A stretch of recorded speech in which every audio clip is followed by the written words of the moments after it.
Hi, I'll continue with the chapter on the Anschlag from Carl Philipp Emanuel Bach's Versuch über die wahre Art, das Klavier zu spielen.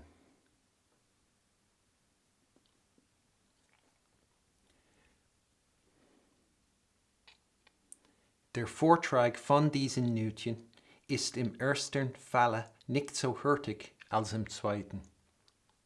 Allezeit aber werden sie schwächer als die Hauptnote gespielt. Figur 81. Der Gesang wird durch diese Manier gefällig, indem die Noten teils gut zusammengehängt, teils auch einigermaßen ausgefüllt werden.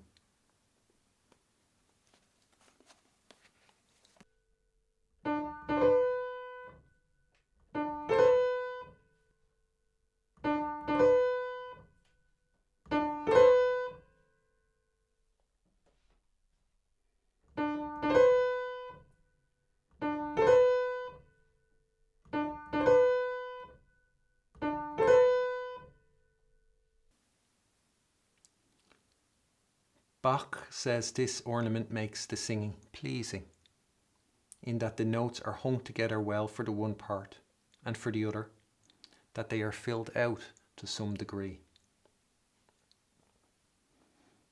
With the first type of Anschlag, one could imagine the two main notes of the Lied, the D and B, being better connected with the repeated note of the Anschlag, linking the first to the second, the D to the B.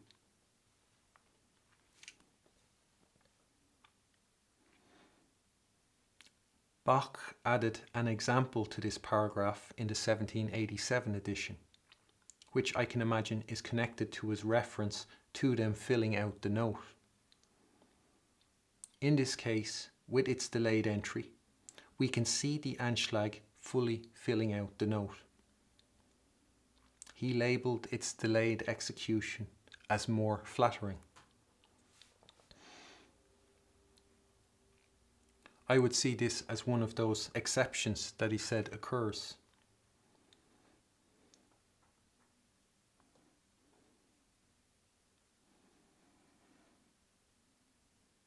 And to me, it's an example of, you look for or you find what works. And with this version of it being more flattering, one could deduce that the original way to play it was less flattering. And so it could be that even though, like, in theory and stuff, the Anschlag fitted there, that in the the execution of it, it didn't enhance the line, it rather obscured it. And that, Bach marked it as andante, and that the Anschlag was perhaps, as it normally is executed, didn't do enough to fill out the note in that slower speed. And I'd see that what Bach did was he found what works, and that's what one essentially does in the world of music. You search for what works.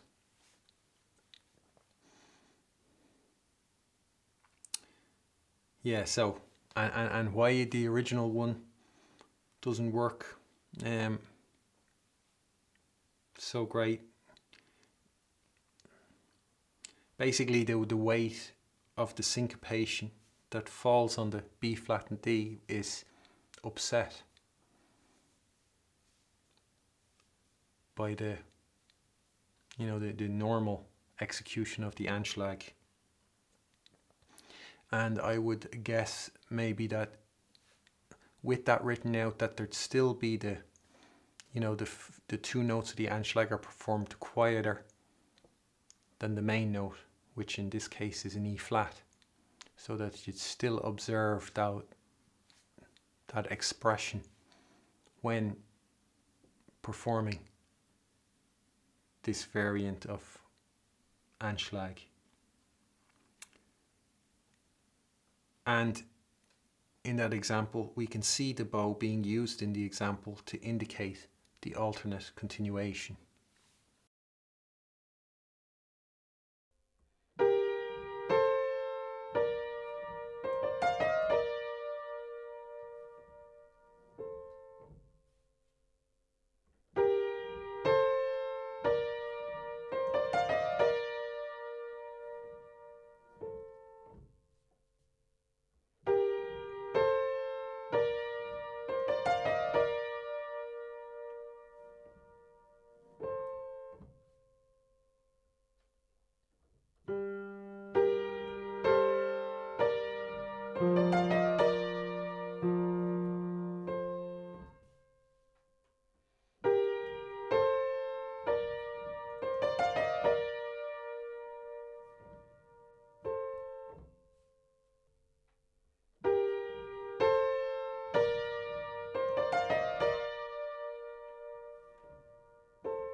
Bei der letzten Art findet oft ein Punkt zwischen den beiden kleinen Nötchen statt. Die erstere hingegen leidet keine Veränderung. Sie wird nur bei gemäßigster Zeitmaße gebraucht, wenn die folgende Note in die Höhe springt. Bei Figur 82 finden wir einige Fälle abgebildet.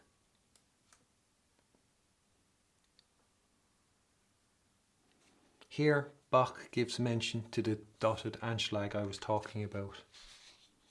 He tells us it's a variation of the second type of Anschlag. The first type of Anschlag doesn't suffer any variation, and Bach gives us more information regarding when it is to be used. It is to be used in moderate tempos when the following note leaps upwards.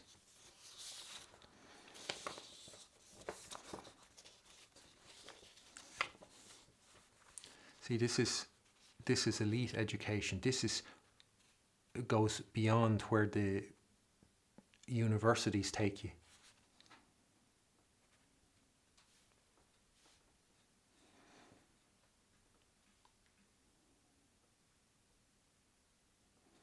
Here are the examples in figure 82.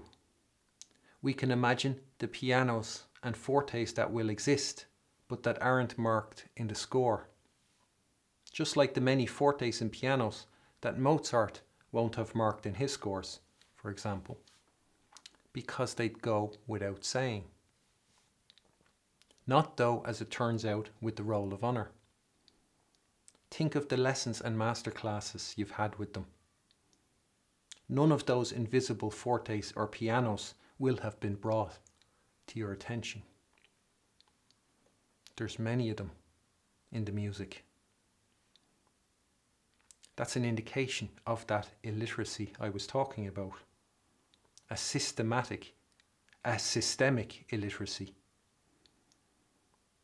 Instead of talking about any of that, the roll of honour will talk about practice and practicing with clever tips and tricks, grab an orange, close the lid of the piano and play on that. Let water drip from your fingertips. They'll talk about the 5 mistakes beginners make. They'll talk about muscle memory. They'll tell you why Mozart wasn't great when it came to marking his scores. That he was so fast, he didn't have time. And then they'll wonder why Mozart holds them in such contempt. Why they repulse him so. Why? Mozart could write his compositions perfectly, without error, in the time he took to do it. And I'll tell you this, what any literate person would tell you. The level at which Mozart marked his scores was equally as perfect. Mozart indicated exactly what is needed for 100% recreation of the music with the highest fidelity. There is not a moment in a Mozart score that can be used as a model for how one perfectly, adds dynamic markings, everything to one score. He does it. There is not one single indication too many, and not one single indication too few. And those occasions where they need a particular kind of a marker, because the way the dynamic markings are, the music is a journey through the world of music. You're taking a path through it, and those markings work as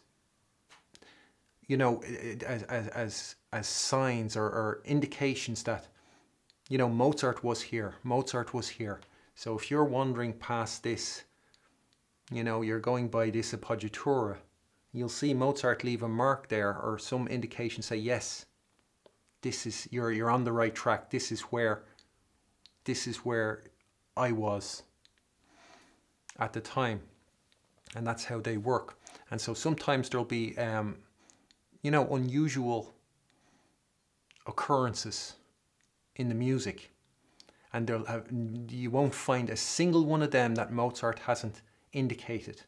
And given his the 100% perfection of how he marked his scores, means that those occasions where there's a clue from Mozart to say, yes, you're doing it right, when you are doing it right, they are not at all obscured or hidden by too many other extra markings. So then this is something special. So he did it perfectly, and he was able to do it perfectly and at the same, right away, just as he composed the rest of his music. Which makes sense, because when you're such a genius, of course you can do that. Of course, if you write the music notated perfectly, without mistake, of course you're going to notate the expression perfectly, without mistake. But the roll of honor, they somehow think that, they think they're complimenting Mozart when they say he was such a genius and he was so fast that he didn't have time to mark his scores fully. So we're left with, a lot of blank space. And that's what they say. That's their illiteracy. That's how an illiterate person would see it. It's like an illiterate person complaining that Shakespeare didn't write out all his plays phonetically.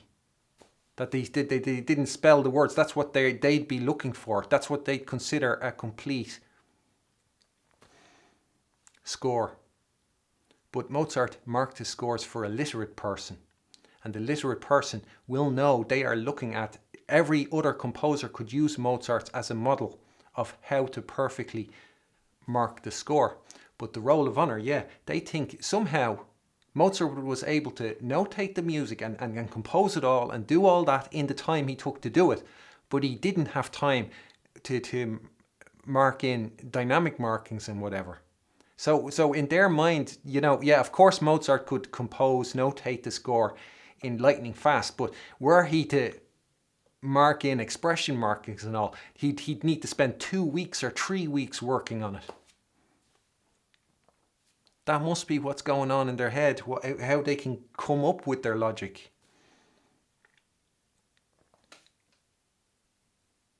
Yeah, they somehow think it would have taken Mozart a lot longer to add dynamic markings than it did for him to create his perfect compositions. And then Mozart will, they get handed the correct answer, perfect examples. And with their the reputations they strut around with, and and all this, and the arrogance with which they carry themselves, they should have enough, even though they can't possibly rise to Mozart's levels. They should have enough understanding or knowledge to recognize when it's done perfectly and to say, yes, this is a perfectly, marked score. But they don't. They don't recognize that. Instead, they say it's incomplete.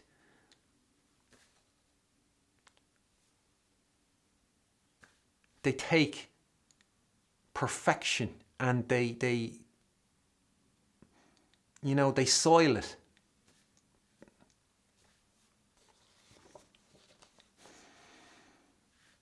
That's your roll of honor, folks. For the examples, we can imagine a moderate tempo. We see Bach also compiled leaps of a 4th, 5th, 6th and 7th in the notes of the Anschlags in the examples. So, he's showing the range. In the examples, he provides answers for extra questions a pupil of possibility might have, or extra lessons. There's a diminished octave in the first and last example. If what I say about the roll of honor is true and accurate, then of the people who rely on the roll of honor for their education, none of them would be able to explain why that is so, how it came to be, what Bach is saying with that. What's he showing us with that? As they realize their inability to do so, they'll feel their illiteracy and the illiteracy of the roll of honor in charge of their education. If what I say about the roll of honor is wrong or untrue, then they'll all know it right away. They'll be able to. The explanation will pop right into their heads, and there'll be no need for me to explain. So, regarding the diminished octaves, think of what you've been told by the roll of honor. Think that you're giving their explanation of how they transpire to Bach. Tell him what they told you. So you're sitting there. Bach is standing there. Explain that diminished octave to Bach. And just, tell them what you've been told by the roll of honor.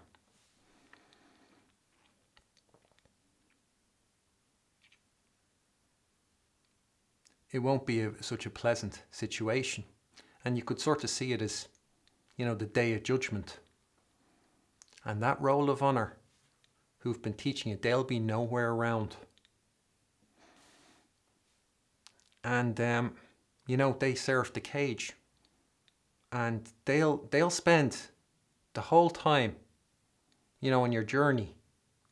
You're on a bus, let's say. They'll spend the whole time assuring you it's the bus to heaven you're on. And they'll keep on assuring you that you're on the bus to heaven. Don't worry, you're on the bus to heaven. You're on the bus to heaven. And you're only going to find out where that bus was headed when it reaches its destination. And the roll of honor, they're not going to bail you out. You're there on your own. And so, and you're in that situation. You have nothing to say. They have thrown you under that bus.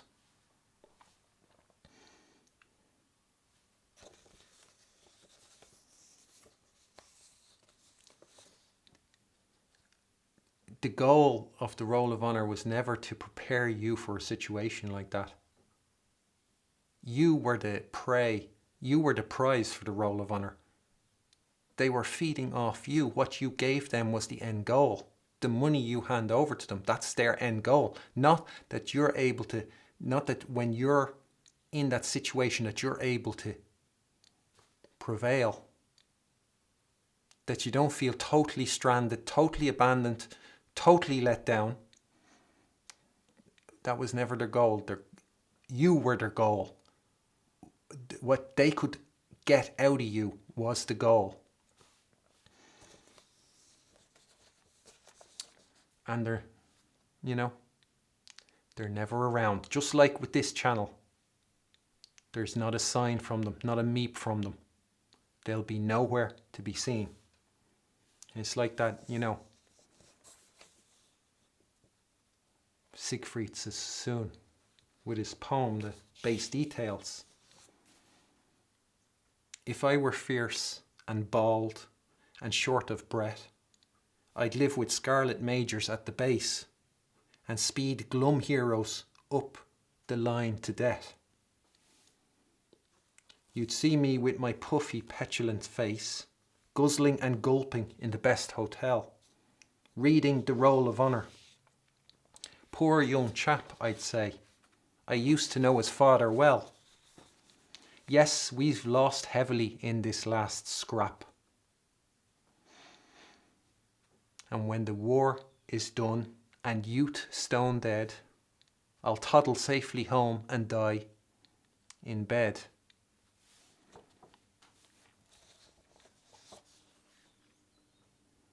That's the cage. And the roll of honor, Siegfried Sassoon. It's the same idea.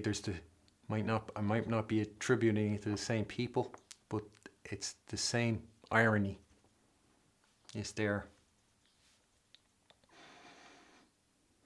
Or it is used. It is an ironic term.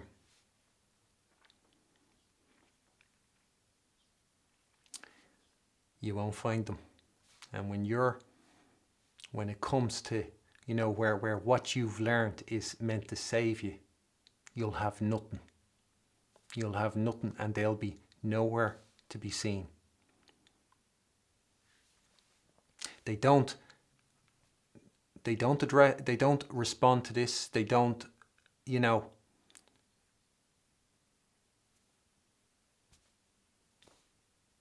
they don't do anything.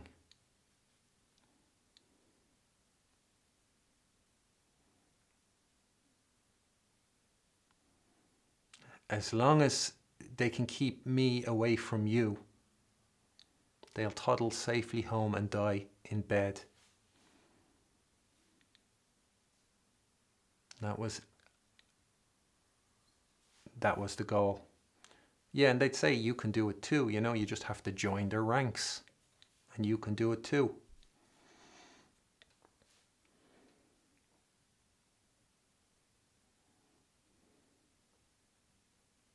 And you can hide from anybody who speaks the truth, who has the correct answer. You can run and hide from them, and you can steer all your pupils away from the correct answer and away from the truth, because they show you up. The correct answer and the truth shows you up, and you're a product.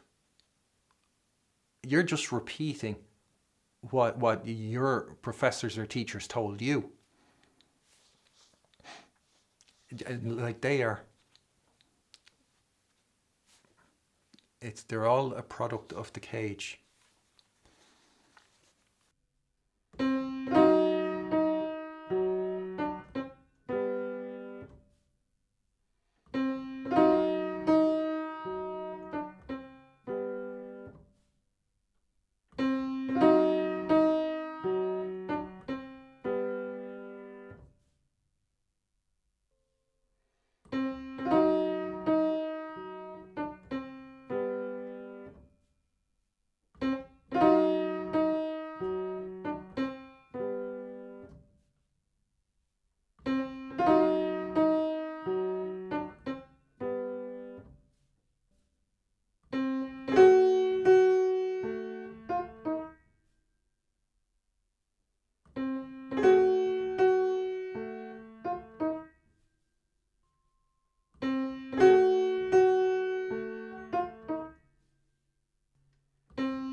the second longer example, I would wonder if the bass was written at the pitch it is, so an octave higher, for the sake of space on the page, or if it is in the octave range it's meant to be, I would wonder if that is to show how the Anschlag hangs the notes of each leap together and maintains the sense of the music, stops the lines from getting mixed up with one another as the voices overlap and interweave.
Okay, I'll leave it at that for today, and I'll pick up where I left off in the next video.